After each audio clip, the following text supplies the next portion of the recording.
Foot.fr, fournisseur officiel de football.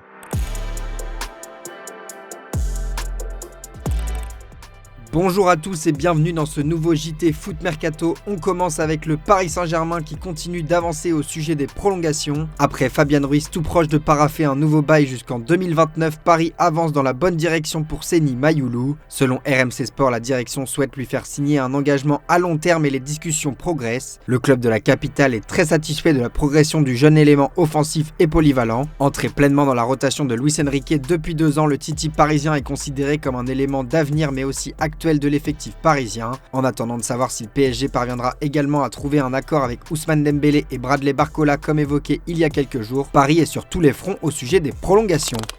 Lui en revanche pourrait quitter la Ligue 1, il s'agit de Crépin Diatta, actuel demi-finaliste avec le Sénégal, celui qui brille au poste de latéral droit depuis le début de la compétition suscite un grand intérêt en Turquie et en Angleterre. Sous contrat avec l'AS Monaco jusqu'en juin prochain, il est libre de s'engager où il le souhaite pour la saison prochaine ou de partir dès cet hiver moyennant une indemnité réduite. Une aubaine que les cadors européens ont flairée. Selon nos informations, la Super League turque est en ébullition pour le récupérer et Galatasaray, Beşiktaş, Fenerbahçe et Trabzonspor ont tous coché son nom sur leur shortlist, mais la concurrence sera rude car plusieurs clubs de Première Ligue suivent également ses performances.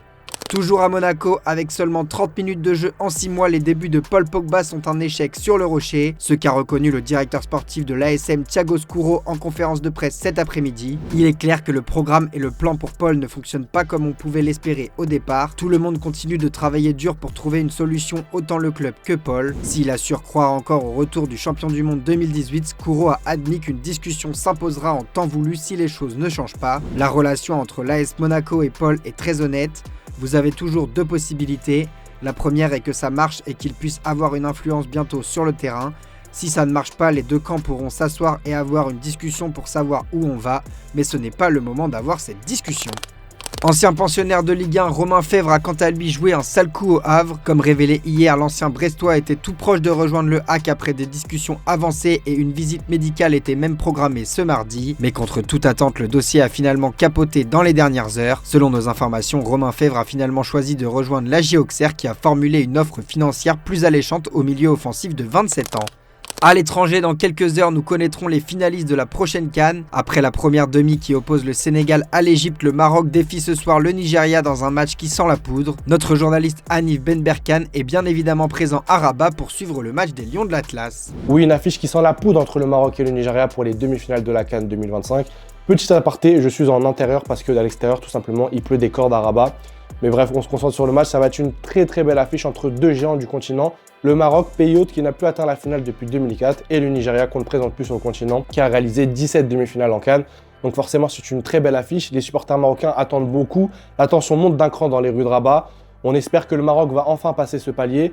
Mais en face, il y a une équipe du Nigeria boostée depuis le début de la compétition, qui a écrasé tous ses adversaires et qui peut compter sur un duo Osimhen et Lookman. Et dans ce choc, on retrouve également un match dans le match entre les 3 derniers vainqueurs du Ballon d'Or africain, Achraf Hakimi d'un côté, Victor Osimhen et Ademola Lookman de l'autre. Oui, c'est un sujet qui revient régulièrement dans les rues de Rabat pour ce dernier carré de demi-finale de Ballon d'Or. Salah Mané du côté de Sénégal-Égypte et puis du côté de Maroc-Nigeria, 3 Ballons d'Or avec Lookman, Osimhen et Achraf Hakimi. 3 Ballons d'Or qui sont globalement sur des formes différentes du côté du Nigeria. On a Osimhen et Lookman qui portent globalement cette équipe du Nigeria depuis le début de la compétition. 4 buts pour Osimhen, 3 buts pour Ademola Lookman. Et puis du côté du Maroc, une forme un peu différente avec Achraf Hakimi qui est revenu de blessure petit à petit dans la compétition, qui a débuté en tant que titulaire face à la Tanzanie et qui est attendu aujourd'hui pour porter cette équipe du Maroc. D'ailleurs, Walid Regragui l'a dit en conférence de presse hier, il attend Achraf Hakimi à 100%. Est-ce que ce sera le cas? Réponse ce soir à 21h. On file à présent en Espagne où la première d'Arbeloa en tant qu'entraîneur principal du Real Madrid risque d'être scrutée. Ce soir, les Madrilènes défient Albacete en 8e de finale de la Coupe du Roi. En attendant de savoir si le coach espagnol passera avec succès son premier test sur le terrain, il semble avoir séduit sur ses débuts à l'entraînement. Selon El Chiringuito, les joueurs ont évoqué des ressemblances avec les entraînements d'Ancelotti et Zidane. Beaucoup de ballons, d'intensité, d'exercices courts. On m'a dit qu'une proximité incroyable avec les joueurs s'est ressentie, qu'on sent qu'il vient du centre de formation, qu'il est de la maison et qu'il a confiance en ses idées. On m'a dit qu'il a réussi son entrée dans le vestiaire, a notamment confié le journaliste Edu Aguirre.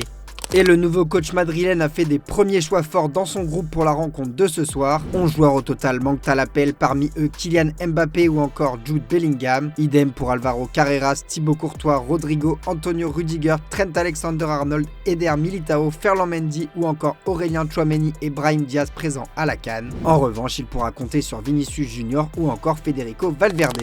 Si Xabi Alonso n'a pas fait long feu à Madrid, sa cote reste toujours intacte dans le monde du football puisque le quotidien AS indique qu'il y a déjà des clubs et pas des moindres qui pensent à lui à moyen terme. Parmi eux, Manchester City où l'avenir de Pep Guardiola est à terme toujours flou. Un départ du Catalan l'été prochain ne surprendrait pas forcément les gens en Angleterre et Alonso est considéré en interne comme une belle option pour le remplacer. On retrouve également Liverpool où il avait laissé de très bons souvenirs en tant que joueur. Les Reds sont aussi intéressés pour un projet avec leur ancien milieu de terrain et la situation autour de l'entraîneur actuel Arne Slot, très critiqué sur les rives de la Mersey, peut laisser penser à une arrivée relativement rapide d'Alonso sur le banc d'Anfield. De son côté, le Bayern Munich a aussi son nom en tête, mais contrairement aux Citizens et aux Reds, l'ogre allemand n'a pas forcément prévu de changement d'entraîneur dans les mois à venir, puisque tout se passe plutôt bien pour Vincent Kompany qui a même prolongé ces dernières semaines.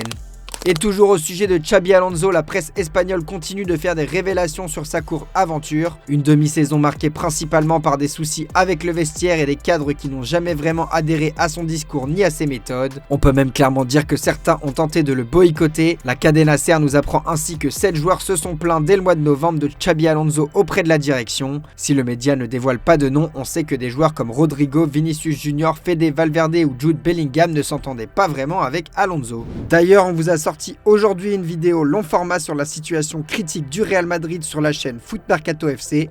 Je vous invite à aller checker ça.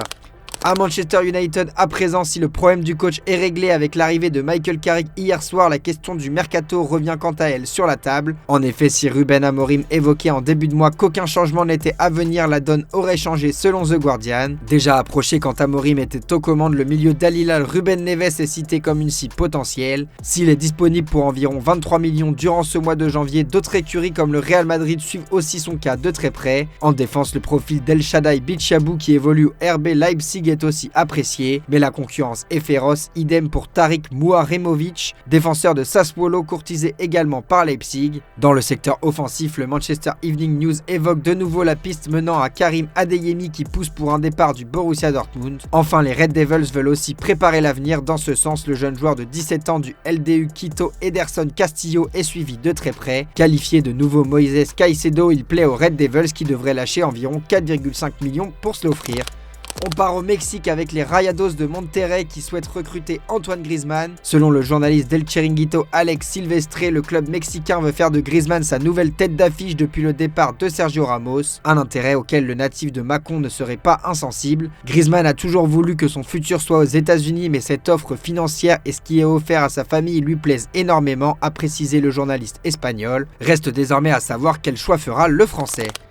Du Mexique à l'Arabie Saoudite où le président d'Al Ittihad a fait des révélations surprenantes au journal Marca au sujet de Léo Messi. Si Messi accepte de signer avec Al Ittihad, je lui proposerai un contrat où il pourra gagner le montant qu'il souhaite aussi longtemps qu'il le souhaite, même à vie. Oui, je l'avais contacté à la fin de son contrat avec le PSG. Je lui avais proposé 1,4 milliard d'euros. Il a refusé une offre aussi importante pour le bien de sa famille malgré mes efforts pour le convaincre. Il n'a pas hésité à décliner l'offre car la famille est plus importante que l'argent. Il peut revenir quand il le souhaite. Au rayon des officiels désormais, comme révélé sur notre site hier, Sofiane Bouffal fait son grand retour dans le championnat de France. En effet, le HAC a officialisé la signature du Marocain de 32 ans qui était libre depuis la résiliation de son contrat à l'Union Saint-Gilloise. Toujours en Ligue 1, l'Olympique Lyonnais a annoncé le départ de Teo Barizic pour le club croate d'Hašenka Rijeka.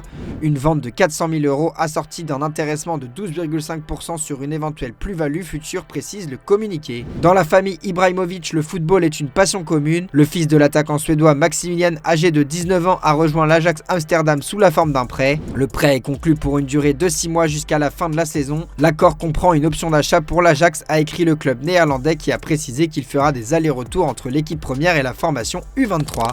Allez, comme d'hab, on se quitte avec l'image du jour. On connaît la capacité de Thomas Müller à ne jamais rien lâcher. Et même quand le ballon est remplacé par un volant de badminton, l'Allemand garde la même mentalité. Vive sur ses appuis face au champion d'Europe Marvin Seidel, Müller réalise notamment une défense en revers qui fera plaisir aux puristes. C'est notre image du jour. Merci de nous avoir suivis et on se dit à demain pour la traditionnelle revue de presse sur Foot Mercato.